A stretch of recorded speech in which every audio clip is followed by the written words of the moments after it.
welcome back to our video series on pharmacology. In this video, we'll discuss chapter number 17, Dermatologic Drugs. Learning objectives for this chapter: explain the rationale behind using topical versus systemic drugs to treat skin diseases. Compare and contrast the therapeutic effects of various categories of drugs used to treat acne vulgaris, acne rosacea. Compare and contrast the therapeutic effects of various categories of drugs used to treat psoriasis, inflammation, and itching. Explain how drugs are used to treat alopecia and wrinkles. Compare and contrast the therapeutic effects of antibiotic drugs, antifungal drugs, antiviral drugs. Describe the difference between the parasitic infections scabies and pediculosis and the drugs used to treat them. Describe various types of drugs used to treat skin pain, burns, skin ulcers, and wounds. When given the name of a well-known dermatologic generic drug, identify the trade name. When given the generic and trade names of a dermatologic drug, identify what drug category it belongs to and what disease it's used to treat. When given the dermatologic drug category, identify several generic and trade name drugs of that category. And lastly, when given an ending common to several generic drugs, identify the related drug category. Because of the superficial nature and location of most dermatologic diseases, they respond well to topical drug therapy. This is true for over-the-counter drugs as well as prescription drugs. Now, some dermatologic diseases become widespread and severe and become deeply penetrated below the skin. And at this point, oral drugs that act systemically are given. Alright, now we'll talk about drugs that are used to treat acne vulgaris. Acne vulgaris is the form of acne that is commonly seen during adolescence. It's characterized by having large amounts of oil that harden and block the hair pore, forming a reddish papule. Bacteria will feed on the oil and they will cause an infection. This draws white blood cells to the area, forming pustules, also known as whiteheads. This hardened oil will turn black as it is exposed to the air, forming comedos, also known as blackheads. The drugs that are used to treat acne vulgaris are topical drugs, and these will cleanse away the oil and the dead skin. This is known as keratolytic action. They also act by closing the pores on the skin. This is known as astringent action. They also kill the skin bacteria, anti-infective action. Now, ointments are not used to treat acne vulgaris because of their high oil content will just clog the pores even more. Some examples of some topical keratolytic drugs that would treat acne vulgaris would be salicylic acid, often known by its trade names Clearasil, Stridex, and Fostex. This is an over-the-counter drug that has a keratolytic effect that will remove the oil and the dead skin and help cleanse the pores. So you can also have topical antibiotic drugs that are used to treat acne vulgaris. Antibiotic drugs will kill the bacteria on the skin and are used to treat the pustules of acne vulgaris. And some prescription drugs that are used here would be azelaic acid, also known by its trade names Azelix, Venetia, and also benzoyl peroxide, known by its brand names Benzac, Desquam, and Panoxyl. Other examples of prescription drugs would include clindamycin, also known as Cleocin T, and erythromycin, also known by its trade names Emgel and Iriderm. You can also have topical combination drugs used to treat acne vulgaris. These will contain a keratolytic drug and also an antibiotic drug. And some examples of a prescription combination drug include benzaclin, which is a combination of benzoyl peroxide and clindamycin, and benzamycin, which is a combination of benzoyl peroxide and erythromycin.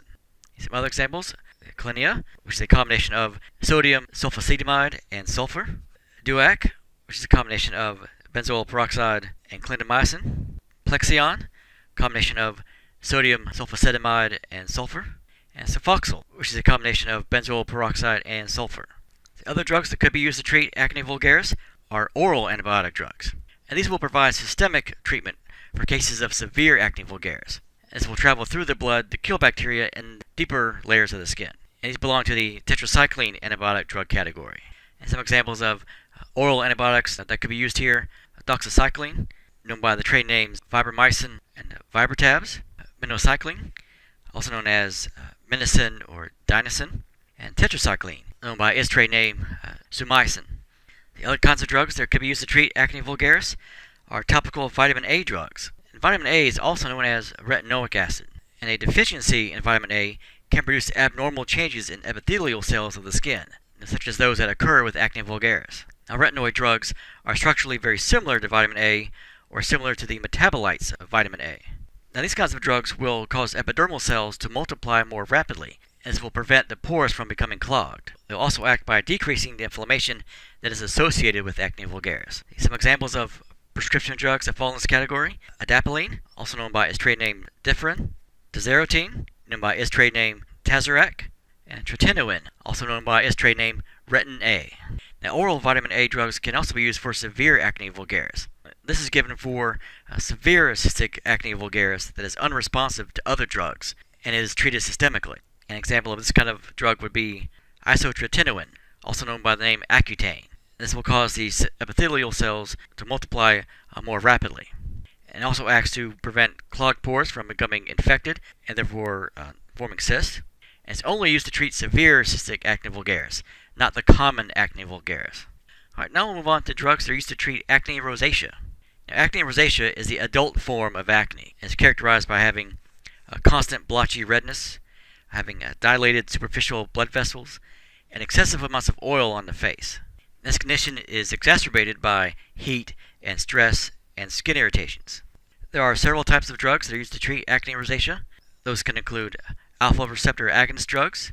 They can include antibiotic drugs, such as azelaic acid, known by the names Azalex and Phenacia; clindamycin, known by the name Cleocin T; and metronidazole, known by the names Metrocream and Metrogel.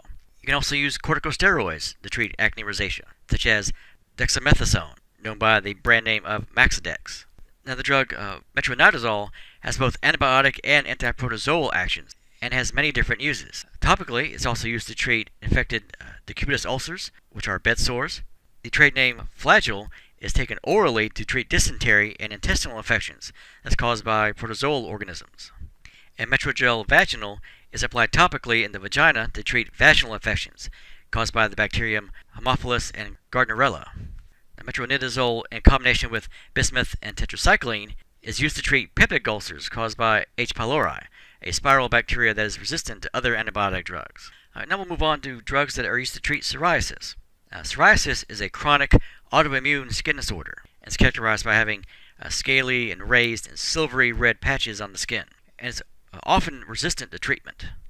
And in this condition, the skin is abnormal at the cellular level. There's an abnormally accelerated rate of epithelial cell division, and this abnormality of these cells causes the cells to produce keratin. There are many different kinds of drugs used to treat psoriasis. The first one we'll go over are topical coal tar drugs. This would include Balnatar, Neutrogena T-gel, and Zatar. And these act by decreasing the rate of epithelial production, and also will help to correct the abnormalities of the keratinocytes, the cells that are making the extra keratin. They also work by cleansing away the dead skin, so they have a keratolytic action. It also will decrease the itching. They have an antipruritic action, and these are available over the counter. Another kind of drug that's used to treat psoriasis are topical vitamin A drugs. Now, a deficiency in vitamin A can produce abnormal changes in the epithelial cells, such as those that will occur with psoriasis. An example of a topical vitamin A drug here would be tazarotene, also known by the names Avage or Tazorac. This is a prescription retinoid drug. This will help to normalize the abnormal production of the epithelial cells. You can also have an oral vitamin A drug used to treat psoriasis. An example of this would be acetretin, also known by its brand name of Soriatane. And this is a prescription drug, and this will act systemically to treat severe cases of psoriasis that can't be controlled with topical drugs. Another kind of drug that's used to treat psoriasis are topical vitamin D drugs. The red scaly patches of psoriasis are caused by abnormal keratinocytes within the skin. Synthetic vitamin D drugs activate vitamin D receptors in these cells to slow their abnormal growth. An example of this kind of drug would be calcipotriene, also known by its brand name of Dovanex. Another type of drug that's used to treat psoriasis are topical and oral corticosteroid drugs. And these act by decreasing the inflammation and itching that is associated with psoriasis. This is often taken for very severe itching. Another type of drug that's used to treat psoriasis are immunosuppressants. Now, this is a prescription drug that will treat moderate to severe chronic psoriasis that hasn't responded yet to other drugs. There are multiple kinds of immunosuppressants. One example of this kind of drug would be the monoclonal antibodies. These would include such drugs as adalimumab, also known by the brand name Humira, infliximab, known by the trade name Remicade, ustekinumab, also known by its brand name of Stelara. Another subtype of immunosuppressants are drugs that will suppress the overreactive immune response. And examples of this kind of drug would include Aleficept, which is known by its brand name of Amaviv, Cyclosporin, known by its brand names of Neoral, Gengraf, and Sandimune, and Sirolimus, also known by its brand name of Rapamune. And this is a drug that is given orally. You can also have immunomodulator drugs, such as Etanercept, known by the brand name of Enbrel. You can also have chemotherapy drugs, such as methotrexate, known by its trade name of Trexol. Another type of drug used to treat psoriasis are psoralen drugs. Now, severe disabling psoriasis may also be treated with exposure to ultraviolet light, in combination with a psoralen drug that's used to sensitize the skin to the effects of ultraviolet light. An example of this kind of drug would include methoxylin, also known by its brand name of oxorolin. Now, this kind of treatment is known as PUVA, psoralins and ultraviolet wavelength A, PUVA. And this combined treatment damages cellular DNA and also will decrease the rate of cell division. There are some other topical drugs that are used to treat psoriasis, and topical drugs for psoriasis will either inhibit the production of cellular DNA or are toxic to epithelial cells. And either one of these actions will decrease the rate at which epithelial cells will divide. Some examples of topical drugs for psoriasis: anthralin, known by the brand names of Trithoscalp and Psoriatec; calcitrol, known by the brand name Fectical; parathione zinc, known by the trade names of Denorex and Head & Shoulders, and these are available over the counter. You can also have combination drugs that are used to treat psoriasis, and these topical prescription combination drugs will contain a vitamin D drug, such as calcipotriene, to slow the rate of abnormal epithelial growth, and also a corticosteroid drug, such as betamethasone, to help to control the inflammation. Some examples of these combination drugs: Neutrogena T-Sal, which is a combination of coal tar and salicylic acid; and Taclinex, which is a combination of betamethasone and calcipotriene. I now talk about drugs that are used to treat inflammation and itching. Now, topical corticosteroid drugs are indicated to treat inflammation and itching that's caused by contact dermatitis, poison ivy, insect bites, and psoriasis. Also, seborrhea, eczema, and yeast or fungal infections. Some common examples of topical corticosteroids: alclometazone, known by the brand name of Aclovate; betamethasone, known by the names Daproline, Daprazone, and Maxivate; clobetasol, known by its trade name of Temavate; chlorcortilone, known by the name Cloderm; Desinide, known by the trade name Desoin; desoxymetasone, known by the trade name of Topicort. Other examples here: dexamethasone, known by the names Decadron and Decaspray; difluorazone, known by the names Maxiflor or Sorcon E; fluocinolone, known by the brand name of Capex; fluocininide, known by the name Lidex; fluorandrenolide, also known by the name Cordan; fluticasone, known as Cudivate; and halcinonide, also known by its trade name of Halog; halobetazole, known by the trade names Ultravate; hydrocortisone, known by many names including Dermalate, Westcort, and this is available in both prescription and over-the-counter strength; mometasone, known by the trade name Elocon; prednicarbate, known by the name Dermatop E; and triamcinolone, known by the name of Kenalog. A quick note about the drug Elocon or mometasone. Mometasone is used to treat skin inflammation in addition to being able to treat asthma under the trade name Asmanex Twisthailer. It can also be used intranasally as a spray to treat allergic rhinitis. This is advertised as the brand name of Nasonex. Another kind of drug that's used to treat inflammation and itching are antihistamines, and these will inhibit inflammation and the redness and the itching due to the release of histamine. And histamines are released during an allergic reaction, such as contact dermatitis. Now, as a group, these drugs are known as the antipyretic drugs, and the term pruritus is a Latin word that means itching.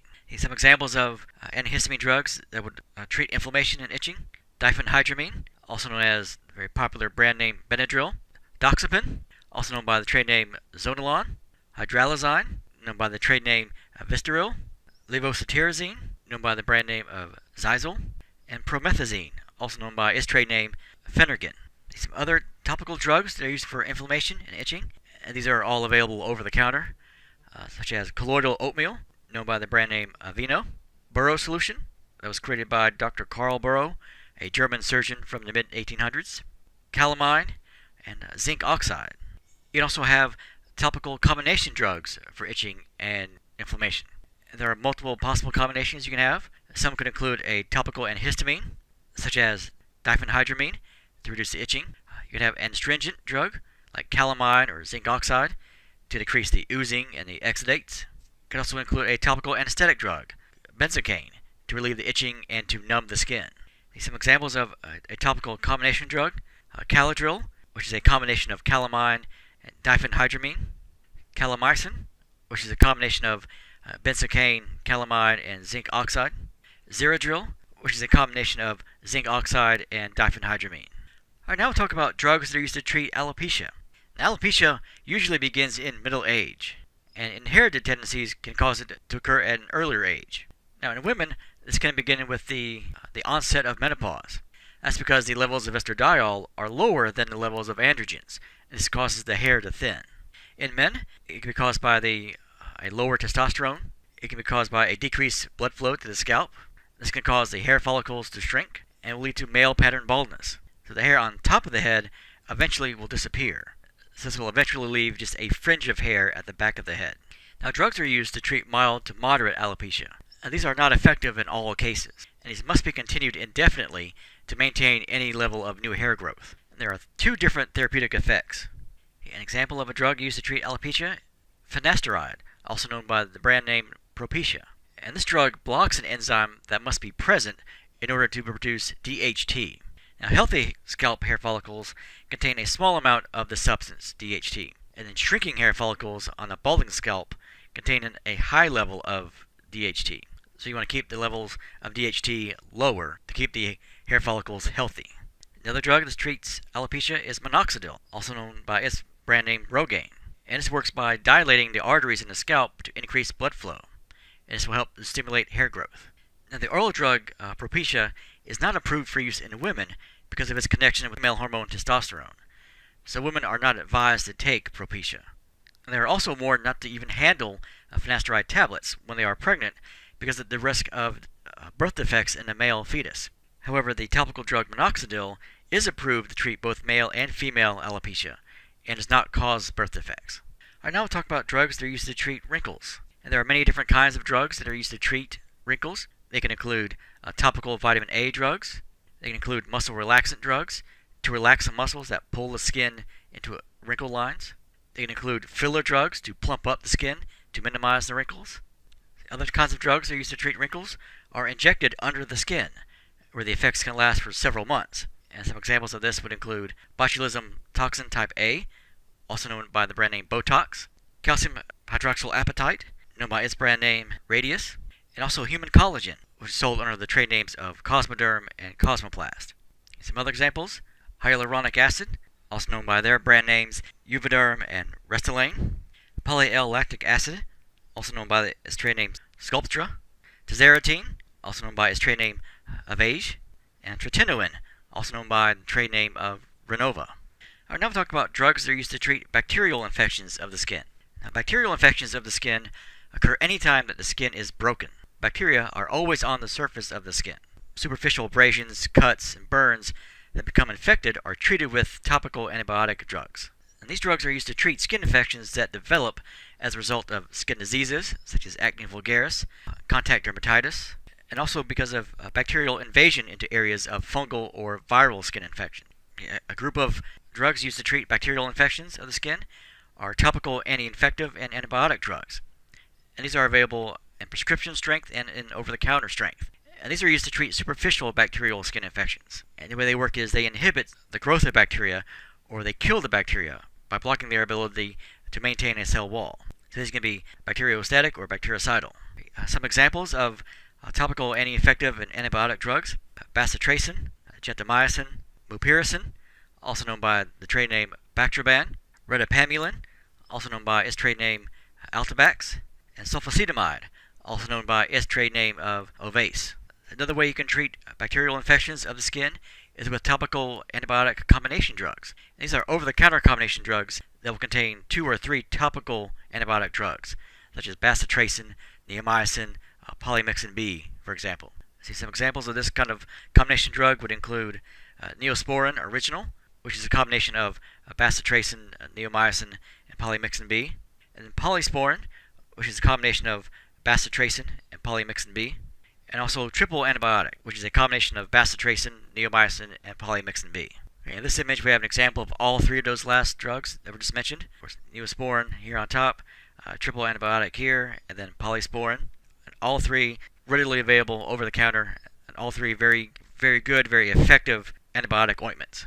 Another possible combination you can have would be drugs that contain three antibiotic drugs, such as bacitracin, neomycin, polymyxin B, and an anesthetic drug like lidocaine or pramoxine to treat the bacterial skin infections and also to control the pain. An example of this kind of combination would be lanabiotic, which is a combination of bacitracin, neomycin, polymyxin B, and lidocaine. Neosporin plus pain relief is a combination of bacitracin, neomycin, polymyxin B, and pramoxine. Another way you could treat bacterial skin infections is with systemic antibiotic drugs. Now, this is for serious or widespread bacterial infections of the skin. So if this is the case, an oral or an IV antibiotic drug would be prescribed. All right, now we'll talk about drugs that are used to treat fungal and or yeast infections of the skin. Fungi and yeast will grow in areas that are dark and warm and moist. So some areas of the body that are at risk include the feet, perineal area, groin, underarms, and scalp. Some common examples of fungus infections would include ringworm, such as Tinea capitis and Tinea corporis, athlete's foot, which is Tinea pedis, jock itch, which is Tinea cruris, and then fungal infections of the nails. And this is formally known as onychomycosis. When it comes to yeast infections, these are caused by the Candida albicans, and this is most frequently will occur in the mouth, the vagina, and in the skin in the form of a diaper rash. Fungal and yeast infections can be effectively treated with topical antifungal and anti-yeast drugs, because these both will alter the cell wall of the fungus or the yeast, and can also disrupt the enzyme activity resulting in the cell death of the fungus or of the yeast. Now, some drugs that are used to treat fungal infections are also used to treat yeast infections, because they are very closely related biologically to one another. So what works on one usually works well on the other. Now, some examples of some topical antifungal drugs, and these are both over-the-counter and prescription-strength drugs that are used to treat superficial fungal infections of the skin or of the nails. And some examples here would include butanafine, also known by the brand name Lotrimin Ultra, cyclopirox, known by the names Loprex or Penlac Nail Lacquer, clotrimazole, known by the brand names Cruex Cream, Desinex Cream, and Lotrimin AF 1%, and also econazole, known by the brand name of Spectazole. Some other examples: efinaconazole, also known by the brand name Jublia, ketoconazole, known by the brand names Nazoral AD, Zolagel, luliconazole, also known by its brand name Luzu, and meconazole, known by the brand names Lotrimin AF 2%, Mycotin, and Ting 2%. Other examples: naphthafine, known by the brand name Naftin, oxaconazole, known by the brand name Oxystat, ceritonazole, known by the name Retaxo, and sulconazole, known by the brand name of Exelderm. Some other examples: terbinafine, also known by the names Desinex Max and Lamisil AT, tolnaftate, known by the brand names Aftate, Tenactin, and Ting 1%, and undeselenic acid, known by the trade names Cruex and Desinex. Now, all of these over-the-counter trade name antifungal drugs are used topically to treat fungal infections. Even though the trade names are very similar, they're actually completely different generic drugs. So this can cause confusion on the part of healthcare workers and with consumers. For example, in this picture we have an example of clotrimazole, which is Lotrimin AF. So this is given as a cream to treat infections for ringworm, which is a fungal infection of the skin and of the body. Miconazole is also known as Lotrimin AF. This is given as a powder spray and powder.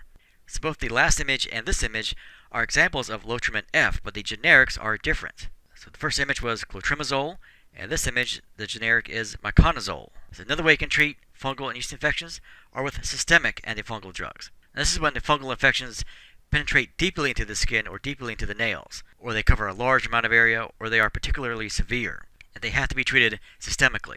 Next we'll talk about drugs that are used to treat viral infections of the skin. There are several different types of viruses that can cause skin infections, such as herpes simplex virus type 1, which will lead to cold sores. Herpes simplex virus number type 2, this will lead to genital herpes. Herpes zoster virus, this is what leads to chickenpox and then later on in life shingle. HPV, human papillomavirus, this is the cause of common warts and also of genital warts. Now we'll talk about drugs for herpes simplex virus type 1. And this infection only involves the face and the mouth, and these blisters are commonly known as cold sores. The drugs that are given to treat this virus will interfere with the cellular DNA synthesis, and it keeps the virus from reproducing. And there are prescription drugs, and there also are over-the-counter drugs.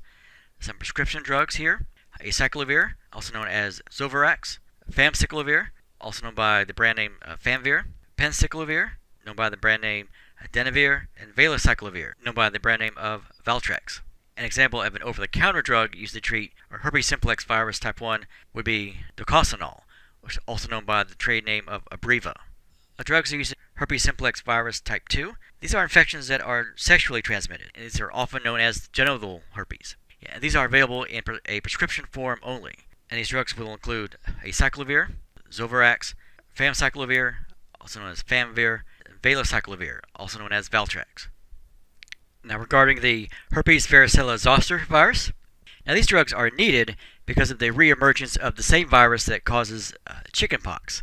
After the initial infection as a child, the virus will remain dormant in the body. Now, later in life, when there is a high amount of stress or illness, that will trigger the reemergence, and it will produce very painful lesions. At this point, this condition is now called shingles.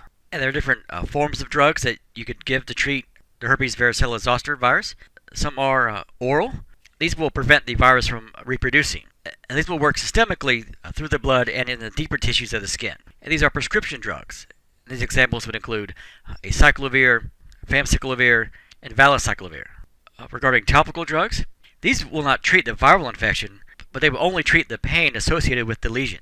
So these will exert a local anesthetic effect. And some over-the-counter drugs that fall in this category would be capsaicin, also known by the trade name Capsin or Zostrix, or in a stronger prescription form would be lidocaine, also known by that trade name Lidoderm patch. When it comes to drugs regarding HPV, human papillomavirus, now, HPV causes both common warts and genital warts. Now, there are over-the-counter and prescription keratolytic drugs that are applied topically, and these can treat both common warts and plantar warts. These will remove dead layers of the skin, which then will remove the wart.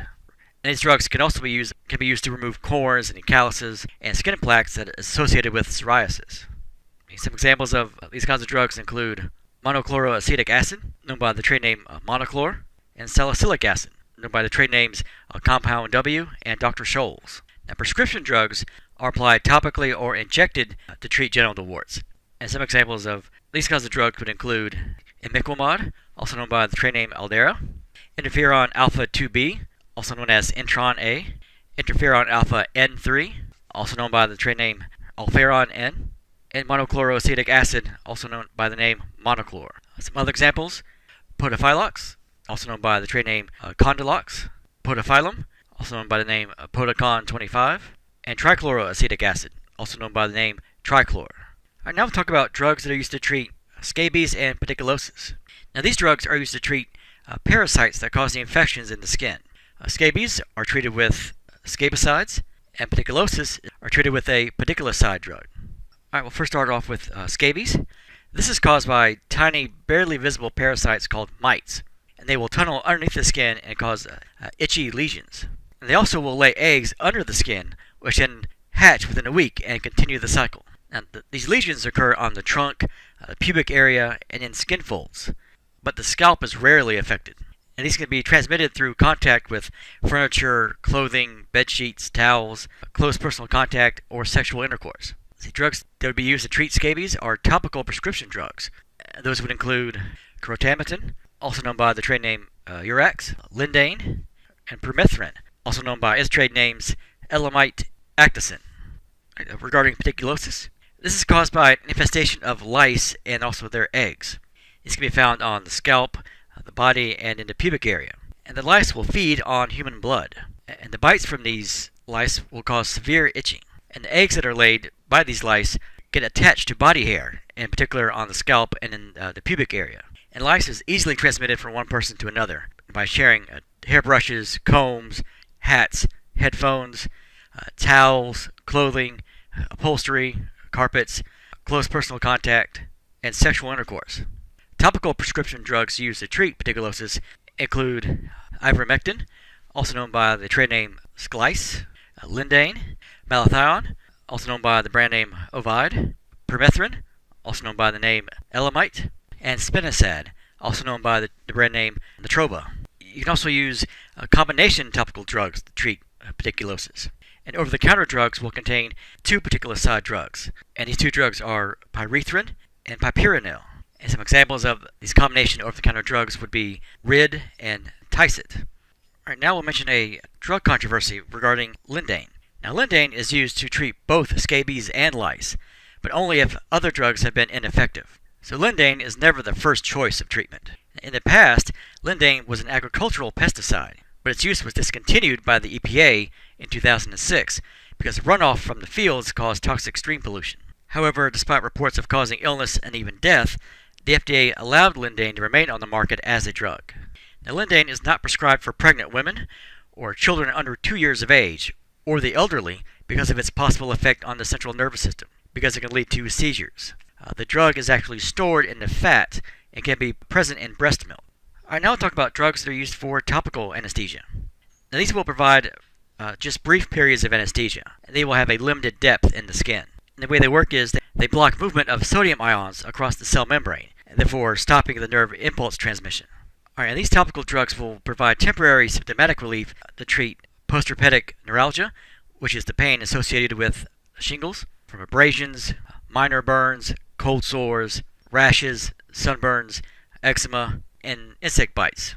Some examples of these topical anesthetics would include benzocaine, known by the trade name Dermaplast, Dibucaine, also known by the trade name Nupercanol, lidocaine, known by the trade names Lidoderm, Xylocaine, and Zingo, and Pramoxine, known by its trade name Tronothane. You also have a topical combination anesthetic drug. And these combination drugs will contain 2 or 3 topical anesthetics.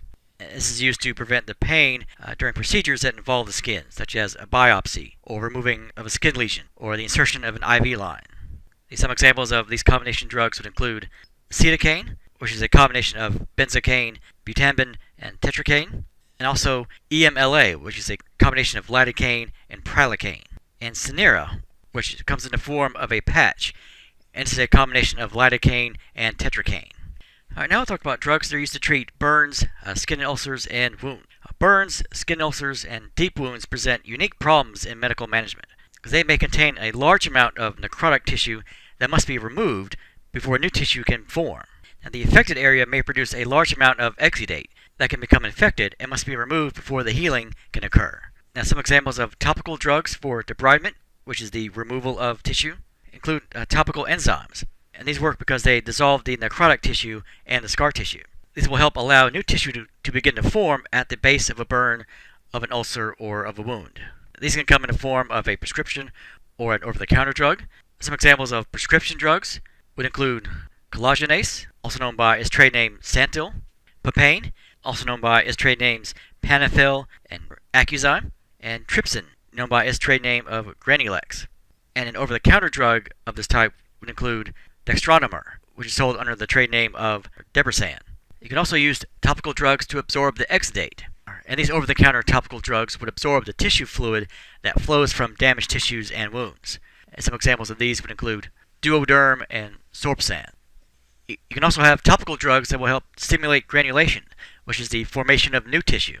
An example of this kind of drug would be Bacaplermin, which is sold under the trade name of Regranax. And this is used particularly for skin ulcers in diabetic patients. And it contains a growth factor that is derived from human platelets and produced with recombinant DNA technology. The other kind of drug that you could use are topical anti-infective drugs for burns. These are specifically used to treat extensive burns and to keep them from being infected. And some examples of this kind of drug would be Mafenide, which is also known by the brand name Sulfamalon, nitrofurazone, also known by its trade name Furacin, and sulfadiazine, also known by its trade name Silvadine. Some other topical drugs for burns and wounds include a chlorophyll derivative. It's also known by the brand name Chloresium. And this is an over-the-counter drug that promotes healing and neutralizes the odor from wounds. And another example of this kind of drug would be Manuka honey, which is known by its trade name Metahoney, and is taken from actual honey. Okay, that brings us to the end of this video on chapter number 17. We will continue our video series on pharmacology with our next video on chapter number 18, ophthalmic drugs.